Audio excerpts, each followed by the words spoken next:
Mangutana lang ko sa mga pastor dayon sa online lang ko malantaw sa tubag. Okay. Alungon lang din ako. Okay, go. Palihot. Then sa atong panahon karon pastor, daghan na kayo ang transgender. Okay. Sorry sa mga naminaw pero okay lang ba nga ang transgender nga lalaki magpababae din makigipon siya og lalaki o ang babae kontra sa babae. Okay, dagan salamat na ng imong pangutana, no?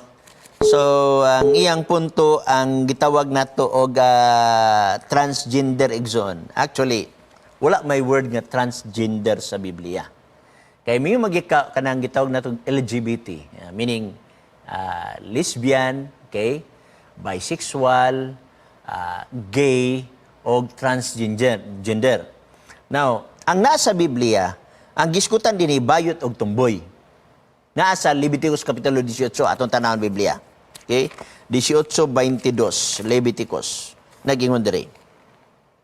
Dili ka maghigda tipon sa lalaki sama sa paghigda tipon sa babae kini gitumdumtan sa Dios. So kung ikaw lalaki, muhigda ka sa isig ka lalaki sama sa babae kini gidumtan sa Dios. So dili pwede makig-sex ka sa kapareho nimong gender. Babae, lalaki, gidili na sa unsa sa Biblia. Okay? Dini sa Roma 1:26 og 27, adunay gipahayag ang Biblia diri. 26 og 27.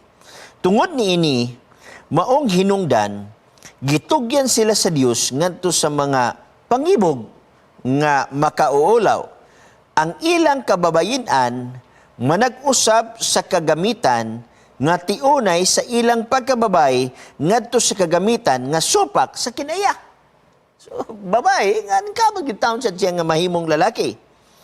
Og mao man usab nga paagi ang lalaki na nagbiya sa iyang tiunay kalabutan ngadto sa babae og nangaot-ot diha sa ilang pangibog alang sa gusa-gusa.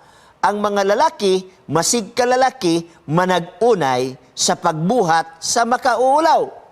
Og na nagkapaagom diha sa ilang kogalingon, balos angay sa ilang pagkadautan.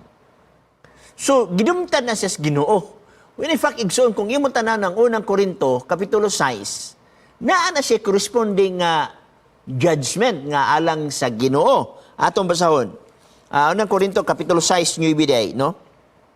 Nasayod ba kamo nga ang mga dili matarong, dili makapanunod sa ginharian sa Dios? Ayaw kamo pagpalimbong, walay mga makahilawason, o mga tigsimba o mga Diyos-Diyos, o manapaw, o mga bayot, o mga kawatan, o mga dalo. Diretso na lang din nato dinhi nga makapanunod sa ginharian sa langit. So naadiya ang bayot. Pero ingani igsoon, kanang lalaki makigunay sa lalaki, babae makigunay sa babae. Mauna, kung dili muundang ang usa ka tao ana nga panag-ipon, wala gyud panalangin sa Ginoo og musangko ngadto sa paghukom. Okay? Pero wala nato gi-close igsoon nga adunay pagkausab ang tao. Dili koy ang usa ka tawo musulti, bayot siya musulti, manglihok siya, bayot siya manglihok, mauna na ang bayot. No. Lahi ang bayot sa Biblia. Lahi ang tumboy sa Biblia. Dili ebidensya nga ikaw, babae ang imong linhukan, niya lalaki ka, niya ang imong tingog babae, niya lalaki ka, natawag na dahil bayot sa Biblia. No, dili. Ang bayot sa Biblia, kanang lalaki, makigdulog lalaki nga sama sa iyang asawa.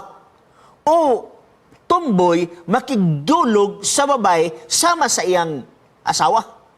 Ingana makita ni mga usa ka dalumtanan, dili nang manglihok na may mga tao nga. So taman nga iyang linihukan, bayot-bayoton magid siya. Pero dili na mao ang gisgutan sa Biblia. Ang gisgutan sa Biblia kadtong bayot o tumboy nga makigdulog sa sama niya o niya gibuhat nila ang buhat sa usa ka magtiayon.